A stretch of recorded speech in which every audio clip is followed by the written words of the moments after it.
અત્યારે આમ જોવા જઈએ તો અત્યારે છેલ્લા 35 વર્ષથી ગુજરાતમાં ભાજપ સરકાર છે. મનસુખ વસાવા છેલ્લા 7 ટર્મથી ચૂંટાયેલા છે. અત્યારે અમે જોઈએ છે કે અમારા ડેડિયાપાડા તાલુકામાં એક પણ સારામાં સારી હોસ્પિટલ નથી અને એક પણ સારામાં સારી કોલેજ કે સ્કૂલ નથી. અત્યારે અમારે જે છોકરાને ભણાવવાને તો અમારે આગળ મોટી સિટીમાં જવું પડે.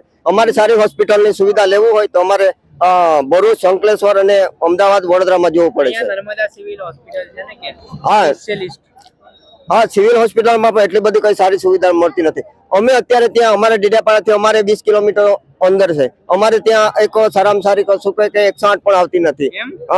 શું કહે કે અમારે રાહ જોઈને બેસવું પડે છે અને તે પણ અમારે ત્યાં આજુબાજુમાં ડેડિયાપાડાની જે હોસ્પિટલ છે ત્યાં રિફર કરવા દાખલ કરવું પડે છે. ત્યાં કોઈ સાધન નથી, વ્યવસ્થિત ડોક્ટર નથી, અનુભવી ડોક્ટરો પણ નથી અને અમારી કઈ સુવિધાની જરૂર હોય તો રાજપીપળામાં આવવું પડે છે. જો દર્દીને વધારે તકલીફ થઈ હોય તો રસ્તામાં પણ મરી જાય છે અને પ્રેગ્નેન્ટ બહેનો હોય એને દિલાવરીની પણ અમારે બાજુ કઈ સુવિધા નથી.